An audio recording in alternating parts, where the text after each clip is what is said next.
Good afternoon, everyone, and thank you for joining us today. We're going to wait just a minute to let others join us, and then we'll begin today's exciting conversation.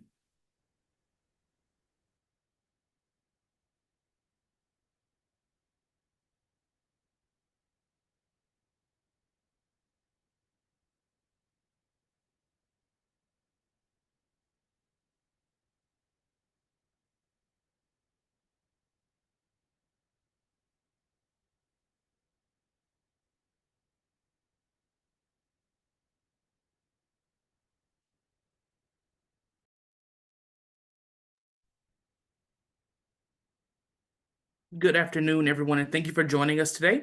And welcome to the latest installment of the Homeroom with Education Leaders. Today's discussion is focused on unlocking literacy, strategies for supporting English and multilingual learners' reading development. My name is Jalil Hart, and I have the pleasure of serving as the interim director of the K-12 team here at the Hunt Institute.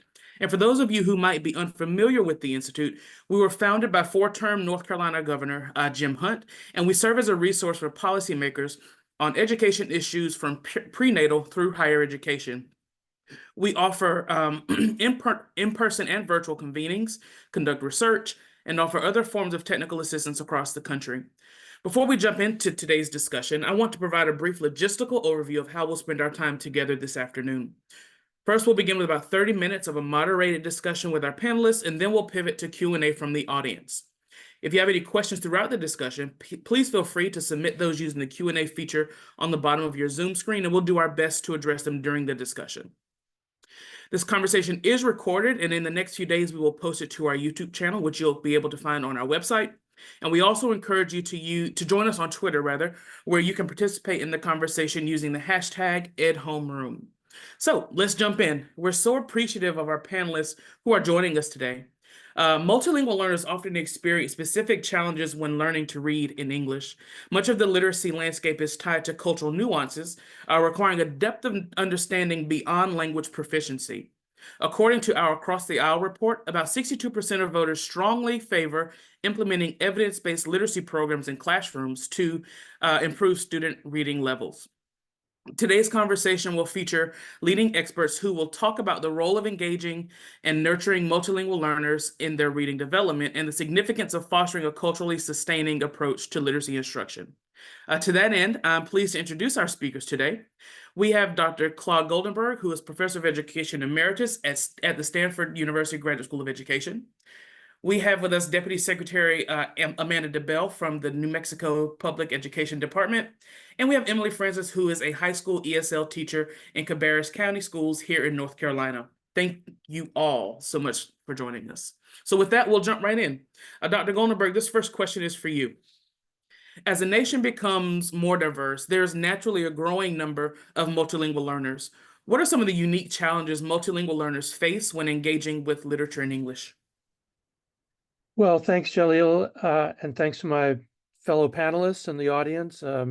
I'm honored to be here with you, and it's a privilege to be addressing this obviously very important issue.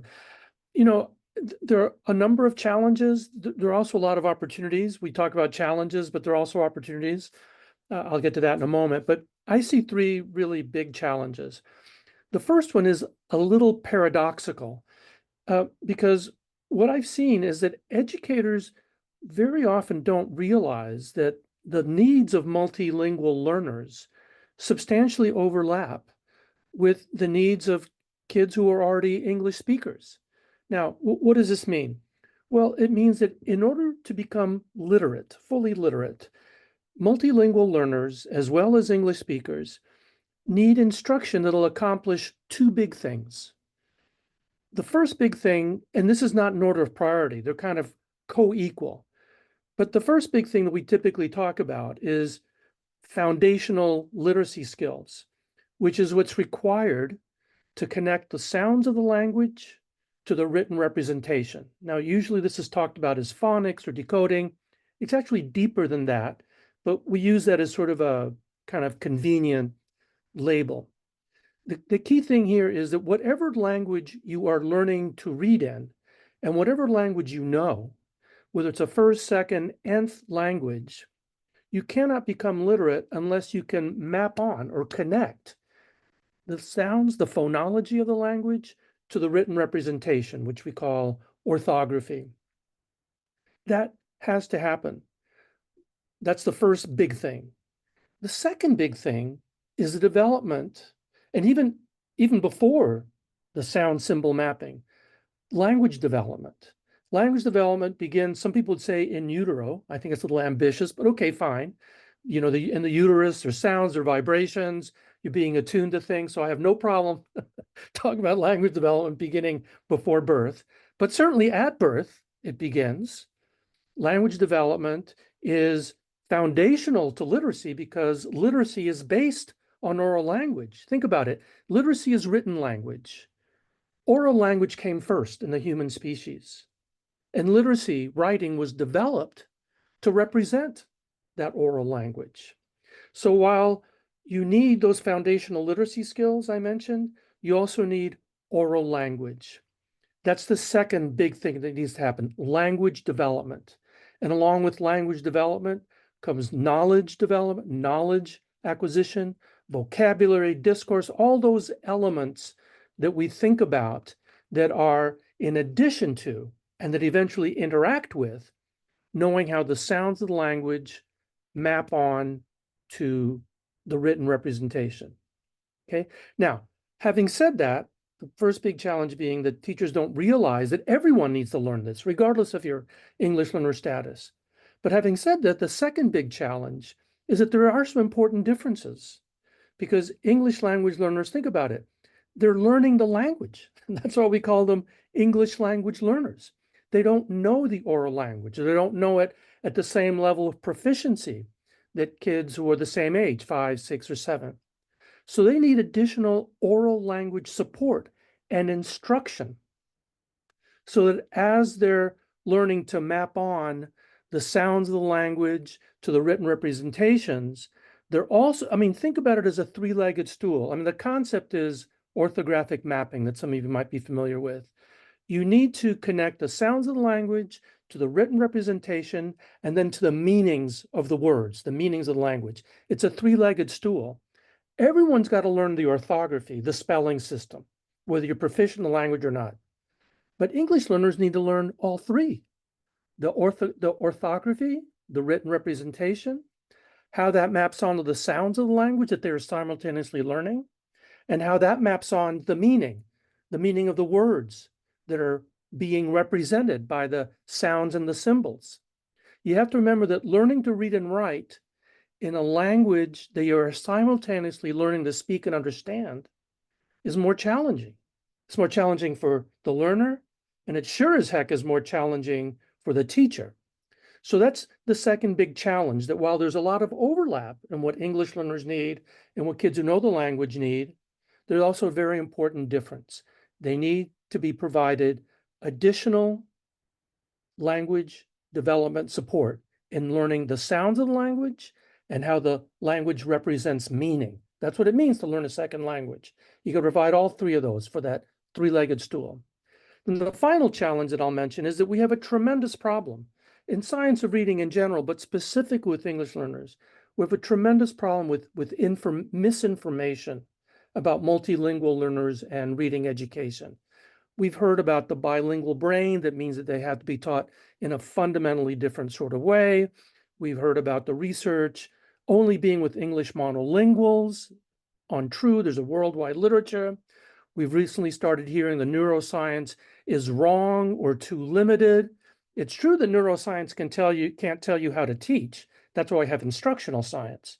But neuroscience can tell us what needs to happen in the brain in order for literacy to be possible. And it's just as relevant for multilingual learners as it is for monolingual learners, speakers of English and speakers of any language. It's relevant. But again, there are some differences because you're dealing with students who are learning to speak and understand a language or simultaneously learning to read and write. Now, I think we've linked, Jalil, I believe, on the website, some pieces I've written to try to clear up these misunderstandings and misinformation. And I would invite the audience to read them.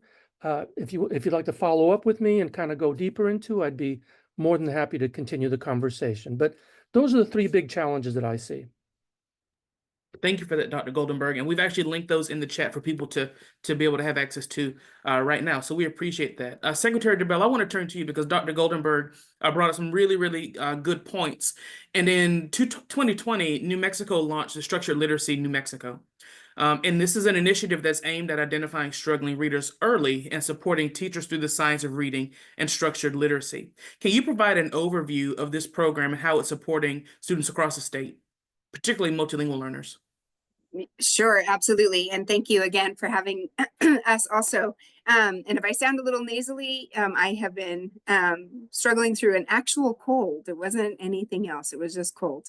I think it's really important for us to talk about our structured literacy plan. We got started in 2019. It launched in 2020, of course, when schools actually were closed, but we persisted with beginning to go back to upskill current classroom teachers by using letters. And when we think about the state of New Mexico, New Mexico serves one of the largest populations of Hispanic students. And just after Alaska, we have the second highest number of Native American students. And our Native American students come from 22 tribes and nations. And there are 8 distinct indigenous languages spoken in the state. And so thinking about that and knowing that with our indigenous languages, they are oral tradition languages. And so the goal that New Mexico educators have in front of them when their students arrive every day is they need to teach the students at high levels of both linguistic and academic levels in order to make sure that students can make the transition into academic English, and then that also then results in high academic outcomes. And so we have been struggling over the last several years as a state to produce higher quality students and higher quality instruction. And there was a very large lawsuit that our framework actually came out of. So I think that there is a really nice benefit to that. The lawsuit has pushed the state agency to work with the state constituents in order to build this literacy framework that does support multilingual and multicultural learners. And so thinking about how reading instruction then comes into play. So we started with doing letters for all of our kindergarten teachers. And then this year we are at 5th grade. So 5th grade teachers are being letters trained. Simultaneously, our 6th grade teachers can be early adopters of letters training, or they can also jump in on a middle school preparation program that begins to focus on supporting all readers through the comprehension skills that are necessary for secondary school. I think also alongside of that, New Mexico is a WIDA early years state. And so very early on, beginning with our pre-K program, and our agency is actually separate from our early childhood and education development agency. And so we work very closely with them to make sure that all of our identified multilingual or English language learners are beginning their English language development beginning at age 3 if they're in our preschool program. And so the language development standards are used alongside of our English language arts standards, which I think really pushes that. And then our state has an additional policy requirement for all of our English language learners to be in an additional 45 minutes of English language development coursework per day. And that's even for elementary. And so the efforts that we have done around engaging teachers in upskilling themselves, we've worked with our educator prep programs to make sure that they are preparing their teachers using the science of reading. And also in our bilingual educator prep programs, they are learning science of reading alongside of their English language development strategies. And so we're hitting it from both ends. So the teachers who are in service and then the teachers who are pre-service. And so that has been a really long runway for us to get to where we are now. So this year's third graders took our first state assessment, pretty typical in terms of that age development. And so we are beginning to see the increases of how the investments in that professional development are paying off with our assessment program. I think the other component that is really important to highlight with the framework is that it also addresses not only school leadership, but also district leadership as we are continuing to make the shift and then focus on the particular group of students who is still continuing to learn English. We have noticed that we've had to do some additional support for those folks to also get upskilled to make sure that the instruction is happening in the classroom and that they can see it happening. And so with that, we have professional development communities of practice that both school leaders, we have a few district leaders who are doing it. I would love to get to the place where all of our district leaders are participating to really talk about the grouping of English language learners so that they can be both homogeneously grouped as well as heterogeneously grouped so that they have great peers from whom to learn as they are doing two things. To Dr. Goldenberg's point, we want them to learn the oral language, which includes the very small parts of English language development, and also be able to get to the point where they are being academically successful with using reading and writing in English, as well as their native language. Our state constitution allows for our state to be completely bilingual. And so about a third of our schools offer what we call the bilingual seal at the elementary, the middle, and high school level. So I think that's a very high level overview. I can plop our 2020 literacy framework into the chat if anybody has additional questions.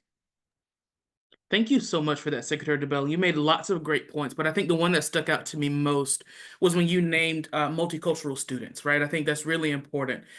We know that culturally inclusive learning can create unique spaces and experiences for multilingual students. So with that, Emily, I'd like to turn to you, actually. Could you share why it's essential for multilingual learning to be culturally inclusive and discuss what you're doing, the work that you're doing in Cabarrus County schools to support your students? Of course, and thank you so much for this space, and thank you for bringing me along. And such an honor to be here with this beautiful panel. But I think we need to start by have a clear definition of what it is to be culturally inclusive learning, and that to me is integrating diverse cultural experiences into an educational space.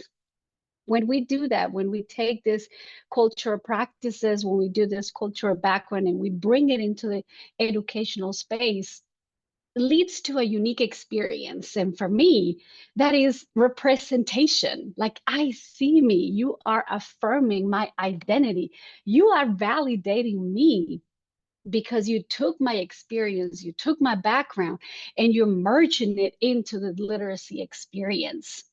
What I love about this approach is that it creates a sense of belonging. I was that 15-year-old sitting in the classroom with so much experience. I grew up in Guatemala selling oranges. I owned my own business. So when I was sitting in the classroom learning economics, yes, it was in another language, but because I couldn't express myself, my teachers didn't acknowledge my own experience. And I felt like I was invisible. I felt like I couldn't do critical thinking just because I couldn't speak the language and my experiences were not validated. So it's important to create this approach just because that fosters engagement. You don't want that little Emily sitting in the back of the room doing coloring sheets. You want that student to be engaged. You want that student to be connecting with that content. Like when I was in economics, I was reading about supply and demand.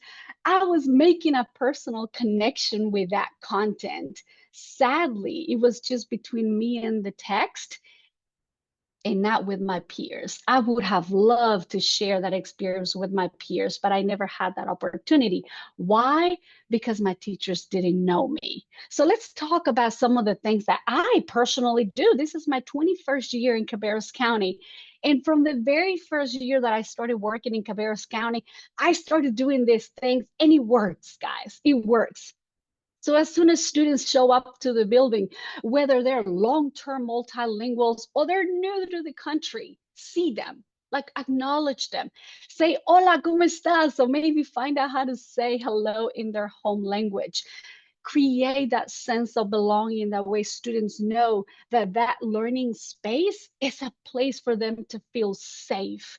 And as soon as I feel safe, I'm going to take the risk to learn the language, to speak and to say what I have to say.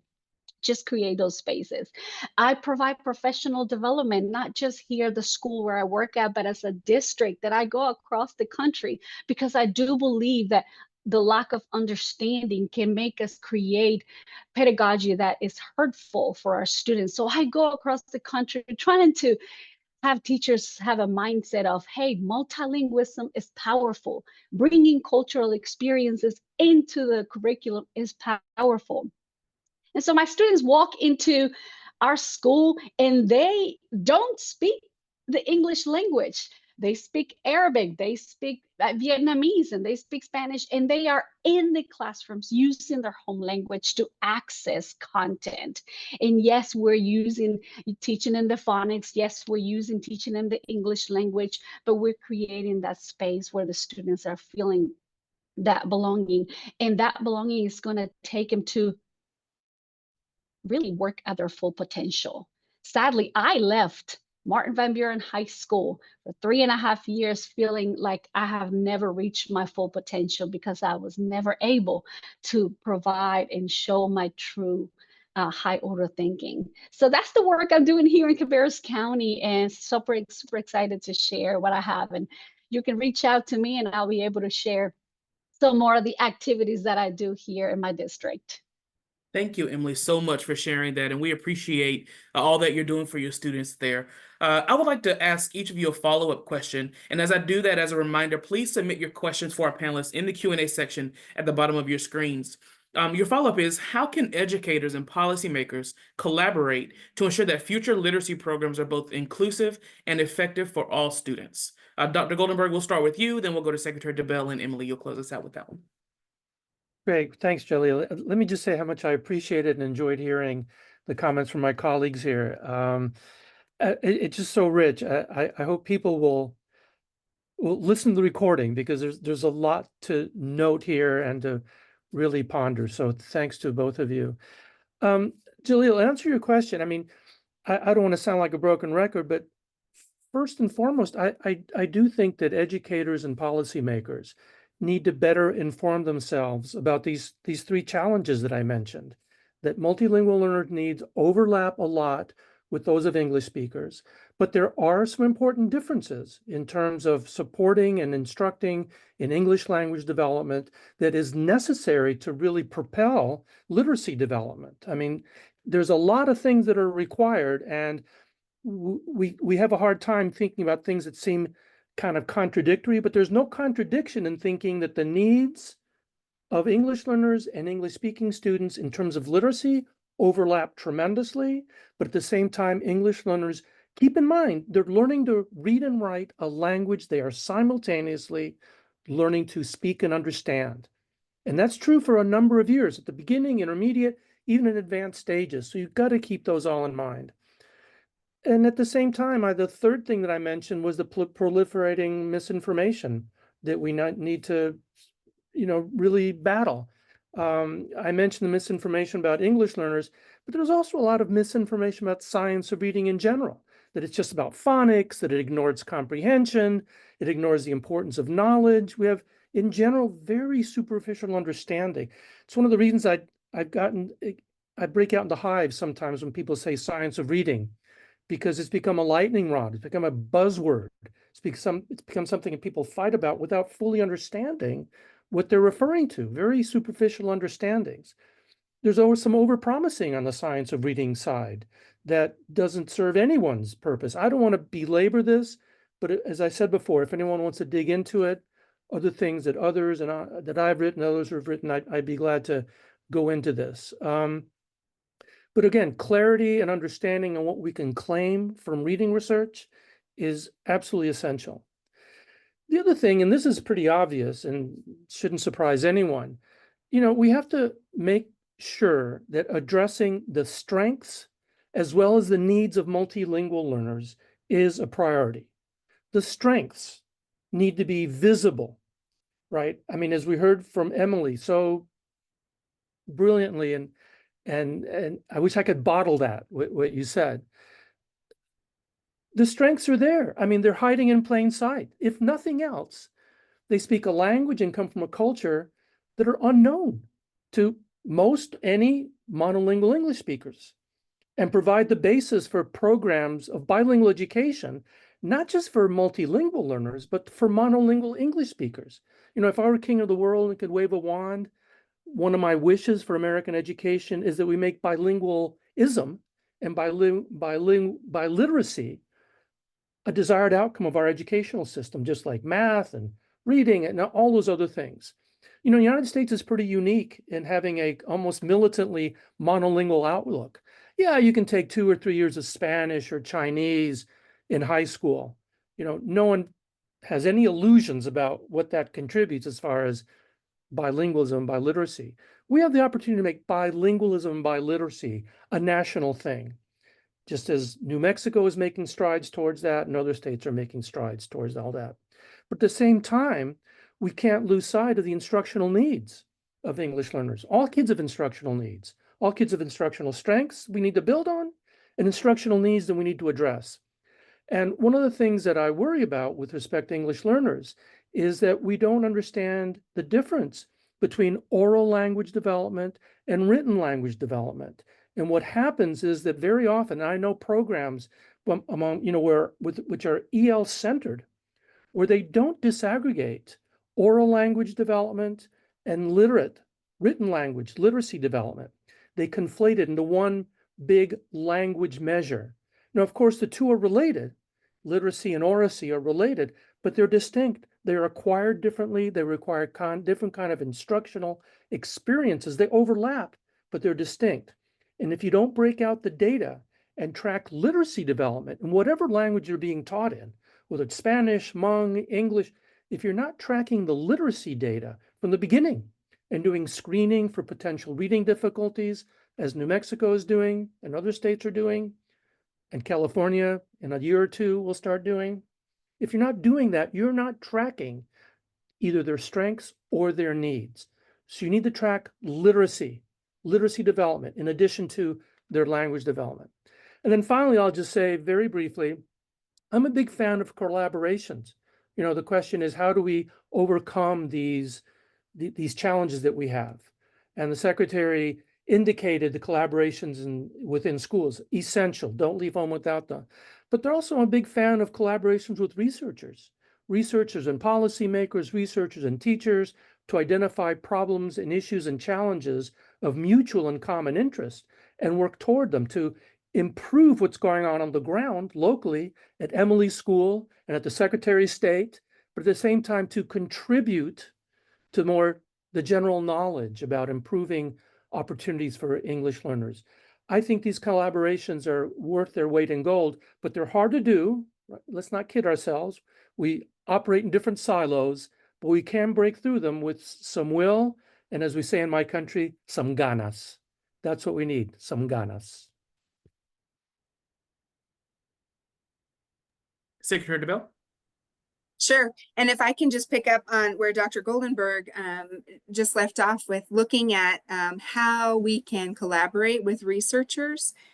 Just to highlight, we've been doing work with Dr. Linda Cavasso specifically around helping teachers with the English language learners that are in front of them and demonstrating just what he was talking about, how the English language development, beginning with oracy first, then turns into how structured literacy, what we're using in the general education classroom, can support English language learners with their same grade level peers. And so I think it's really important, because then what we have been able to do as we think about that policy making component is that we have been able to talk about and bring legislators along for the ride as we highlight some of our model schools in specifically southern New Mexico in the Gadsden area. So bringing and bridging that gap has been very important for us to be able to push our work and to continue to elevate the funding that is necessary in order to keep on with the professional development, to keep up with the appropriate assessments.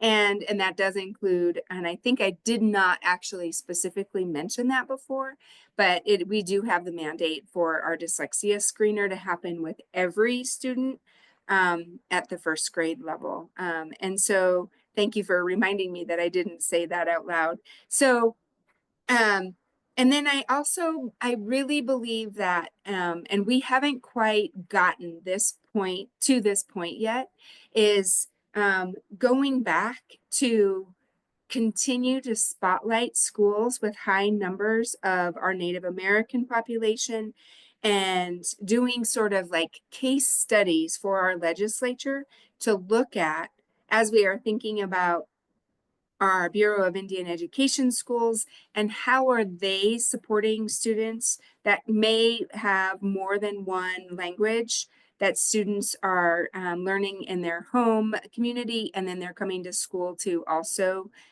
work on learning English, and spotlighting how teachers who have begun to just very masterfully navigate the world of English language development and adding in structured literacy approaches so that all students are getting exactly what they need.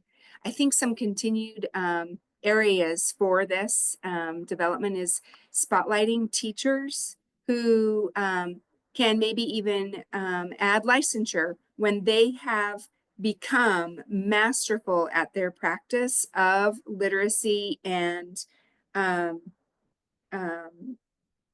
language development, adding on endorsements to their license. That is actually something else that we are working on currently. Our state works on a tiered system, which is a level 1 teacher is for a first and a second year teacher. And during those first 2 years, they work on micro-credentialing to be able to level up to a level 2 teacher. And then after doing another round of micro-credentials, teachers can max out at what we consider a level 3 teacher. Well, there is nothing that ever prevents a level 2 teacher in our state from wanting to advance to a level 3 other than it being a monetary incentive. And there should be certain requirements that are a part of being a level 3 teacher, because you should be mentoring first year teachers. You should be demonstrating that you are a leader in your building. But we've seen year after year that that hasn't necessarily been the case.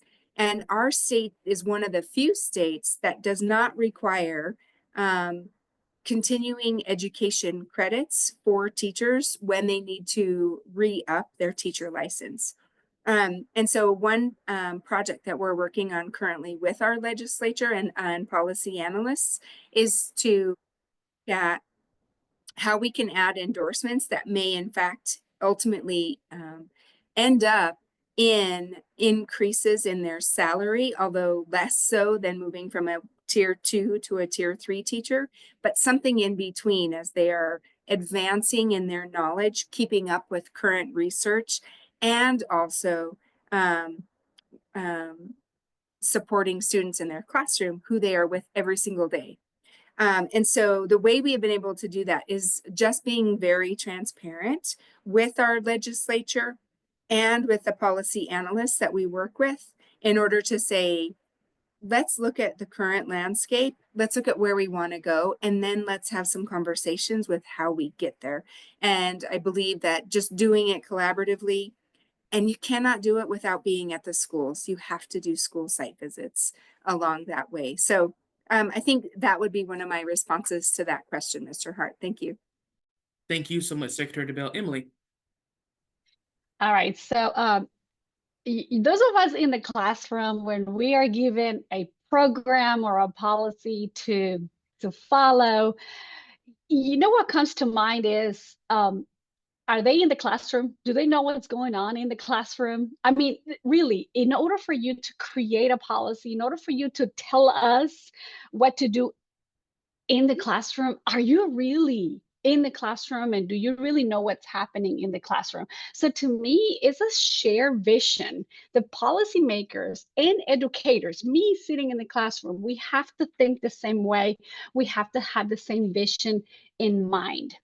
Now, in order to do that, I really starts with the educator.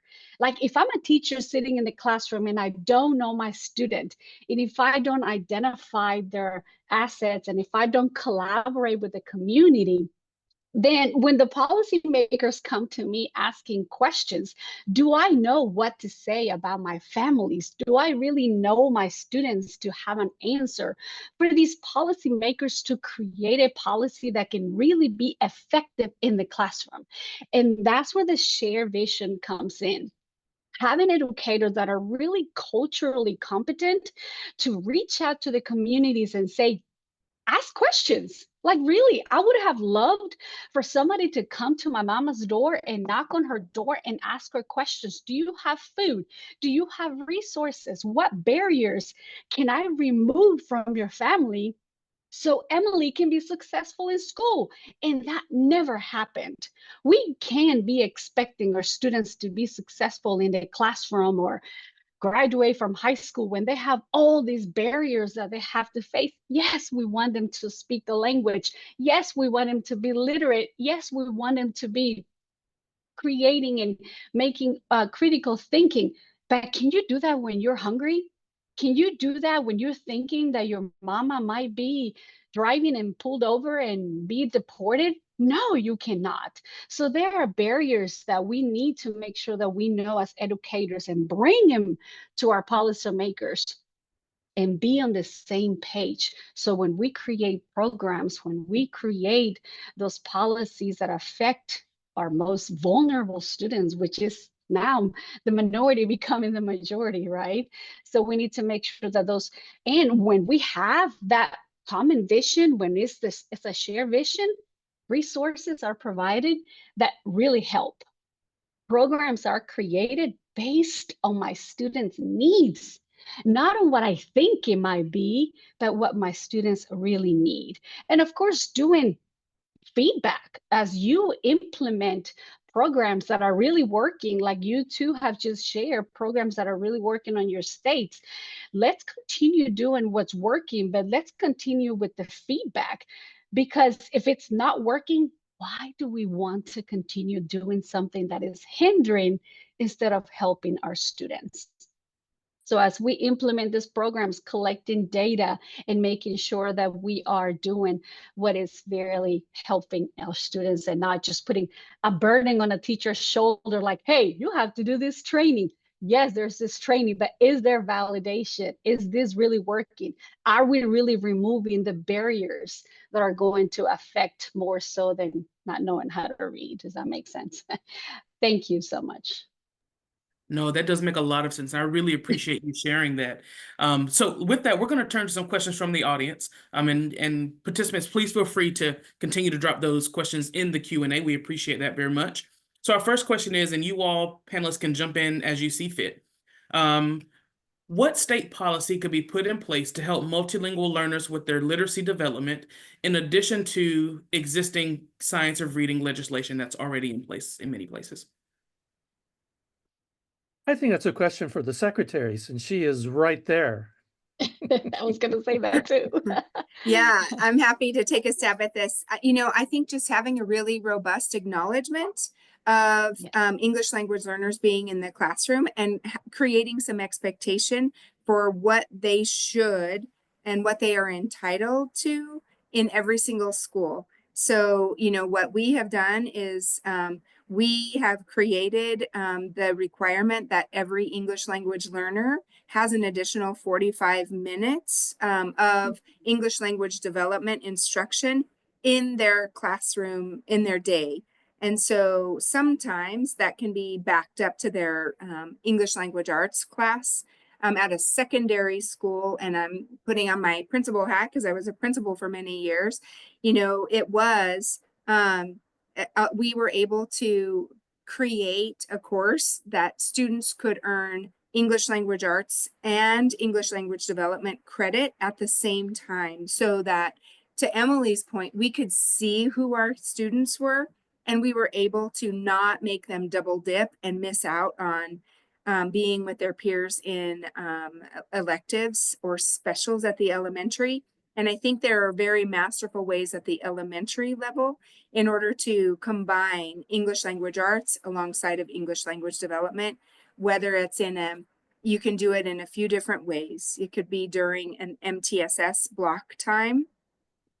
If you have that built into your schedule, I think it could also be simultaneous to English language arts instruction, where there is pull out and push in for students to be with their statistical peers in terms of where they are, and then also having the inclusionary practices that are alongside of that too. But I think just making a commitment to say, we know that we have multilingual learners. We want to make sure that we're serving them with high quality instructional materials for English language development and that coursework. Making sure that teachers have access to the professional development that is necessary for them to understand how to be a teacher of students who speak languages other than English, in addition to learning English. And then I also think that it also requires some additional funding boost, because that does require hiring teachers with the specialty of being a teacher of students of languages other than English. So making sure that that's there. Jaleel, can I follow up with a question to Secretary DeBell? I'd also be interested in Emily's perspective. I'm involved now in trying to formulate some policy in California along the lines we're talking about, which California is a bit of a laggard in this particular department. And one of the challenges is, because the question was about policy, which I think is a great question. And one of the challenges is policy. I mean, how weedy should the policy be? Because Secretary DeBell, listening to your answer, which I completely agree with, I'm thinking, yeah, but I'd want some more specifications. For example, going back to the point I made that literacy development for English learners requires some very tightly woven in English language development support, right? So some of the ELD that they get, English language development, ideally, I'd want really connected with what the needs are for making continued progress in literacy. Now, can you make that a requirement, the policy level, or is that like, you're just getting too weedy and it becomes dysfunctional? Because I can think about 100 different ways in which I'd want to be in the policy, very specific, but it's just not policy smart. So I think that is a great question. Yeah, and I think that is a really fine balance. And I want to keep in mind that California is like 9 or 10 New Mexicos. We have 2.4 something million people that live in our state. In all of our public schools, we serve 300,000 students. So that's the entire state. So I think we can afford to be a little more specific with our policy than what other states might, where they might not be able to, just because of the rollout. It would just be so much larger. So thinking of the economy of scale, I think that is something to play a role. I do think, though, in this role, where we can be consistent to support students, that I think can gain us some leverage. I have nothing to hang my hat on with that statement, other than to say that when we look at mobility rates, especially of our students who are English language learners, we know that they move from school to school and district to district, even within our state. And so as much consistency that we can create in their educational experience will only support them being able to have a really high quality experience with school in general as we get them to graduation. Thank you. Thank you for that conversation. That's really important. Let's turn now to another question from our audience, and it's a practical question. What are some ways to support collaboration between ESL and classroom teachers in elementary school? How can leaders structure time to allow teachers who serve the same students to align their instructional strategies and content?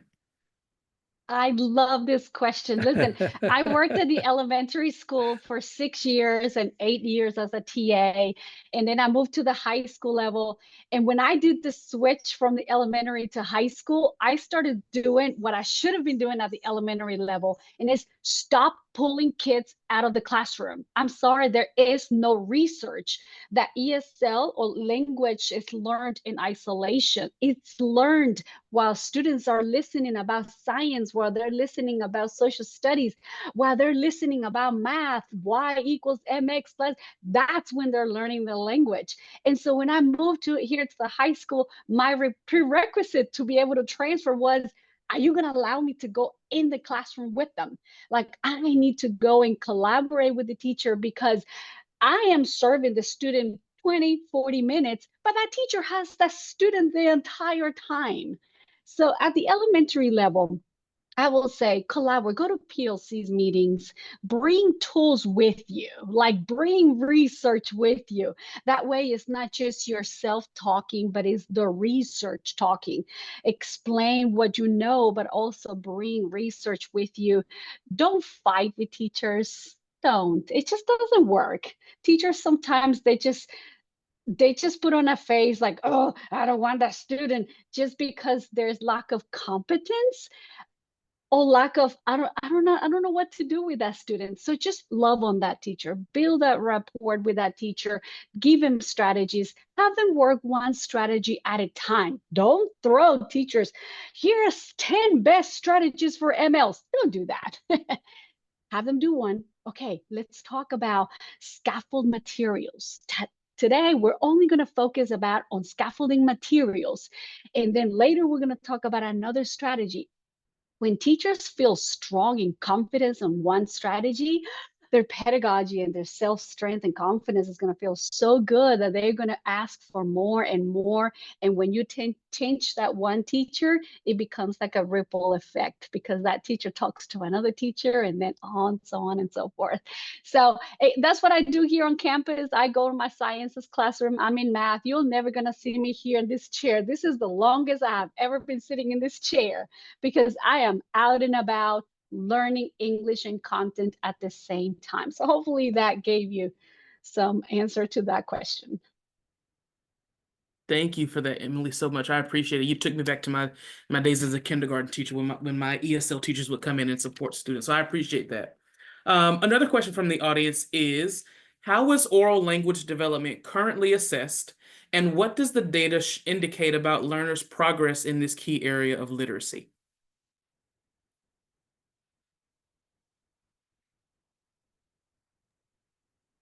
Yeah, go ahead, Dr. Goldenberg, and then I'll chime in.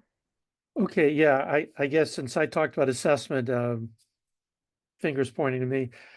Well, that's a huge and important question. Secretary DeBell mentioned that New Mexico is a WIDA state. That's, I think, the single most commonly used language measure. It's not in the majority of the states, but I think it's the one maybe close to 20 or something. Every state has, sort of full discretion as long as they're measuring language development in some way, which is sort of a federal requirement to get, federal funds. California used to use the CELT and now it uses the LPAC. It's gone back and forth. But what they all have in common goes back to what I mentioned in my comments, is that language development is measured by WIDA, LPAC, whatever, by measuring 4 aspects of language: reading, writing, speaking, listening, to come up with a composite score of language development. Now, on the one hand, this makes some sense, but because language is multidimensional. We hear it, we speak it, we read it, we write it. So there is a reasonable sense in which you want a kind of a composite gauge of language development writ large. But at the same time, there are very important differences between written language, literacy, reading and writing, and oral language, speaking and listening. And we need to separate those out. We can look at them as a conglomerate, right, as a composite, but we also have to track them individually. I'm not going to belabor, I made that point. And one of the problems with language assessment is that we don't do that. And as I said, even programs that are sort of EL-centric don't separate out the oral and the written, which is a terrible mistake because you're not tracking important aspects of language and academic development.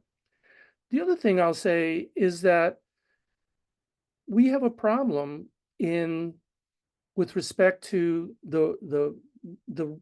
I don't know exactly what to say, rapidity. I don't believe in rushing things, but when most of the English learners born in this country, this is literally true, most of the English learners born in this country are long-term English learners. That means they've been English learners for 6 or more years. That's the federal definition. Now, one solution to this I heard here in California is, well, let's not call them English learners anymore, long-term English learners. Let's call them mature English learners. A classic case of not solving the problem by changing the label. Call them mature, call them long-term. If you're an English learner for more than 6 years, that is a risk factor for very poor academic outcomes. I mean, just statistically speaking, I'm not blaming anyone.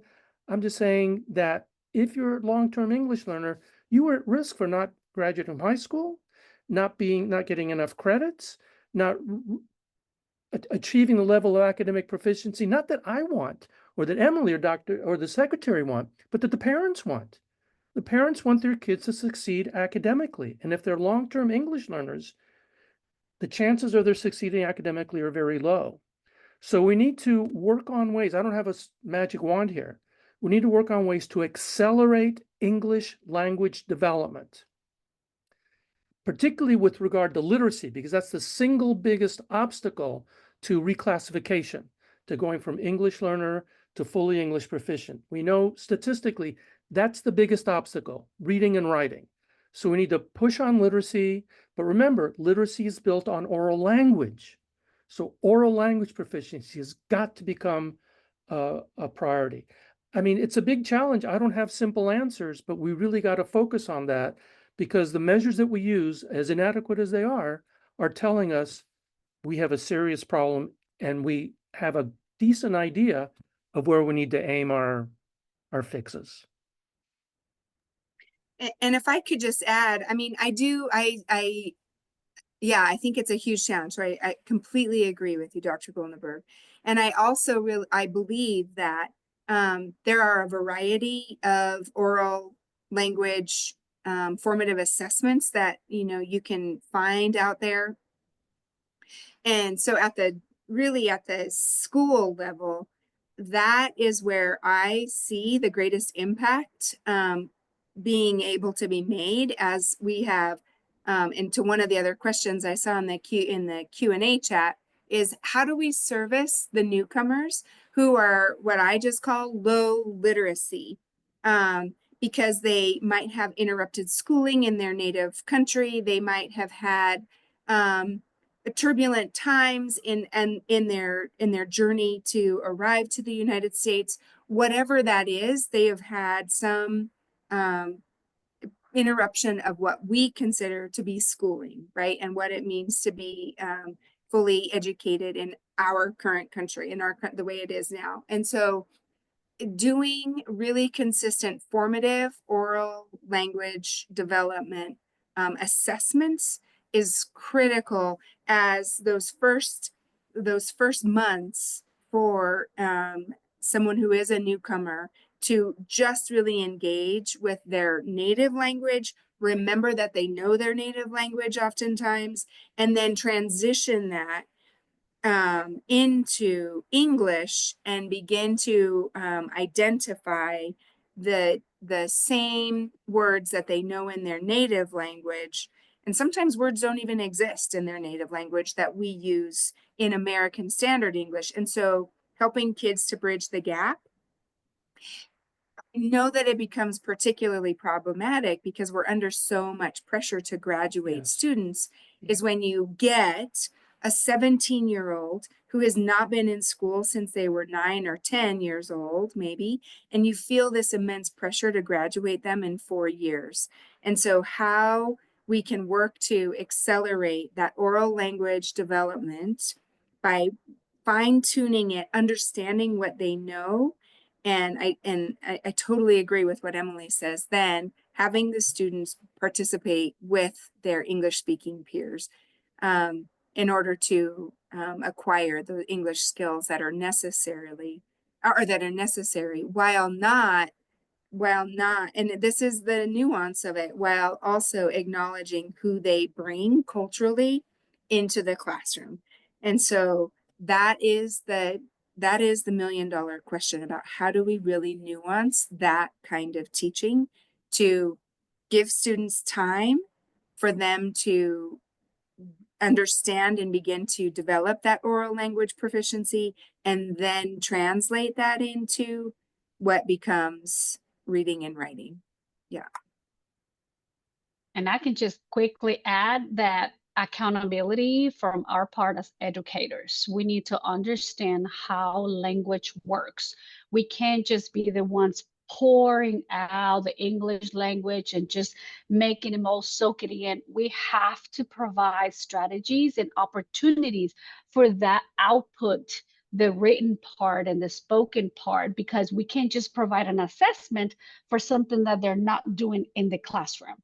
So yes, I like the part on the access test when they have to speak, but how much do they speak in the classroom? It's not fair for us to be assessing them on something that they're not practicing in the classroom. So I'm holding you teachers accountable to find those strategies that are going to allow you to group your students in a way that that output, opportunities to speak, to write, to collaborate, home language, English language, have them take the risk. That's all I'm going to say. Well, that was a great mic drop to end our time together today, Emily. So we appreciate it. Many thanks to our wonderful panelists for joining us today for this conversation. Your thoughts and your perspectives are absolutely wonderful. Before we do end today, I do want to ensure everyone on the call is aware of our upcoming K-12 webinars at the Institute. Our next K-12 conversation will be held Thursday, October 17th, again at 2 p.m. on decoding dyslexia and the science of reading. So that's another conversation we're really excited about. So we'll be sure to drop those links in the chat so that you can have access to those. We also do encourage you to join us for our other upcoming webinars at the Hunt Institute, which are listed on your screen. And you can register for those conversations also by going to our website. So thank you again for joining us today, and we hope to see you all again very, very soon.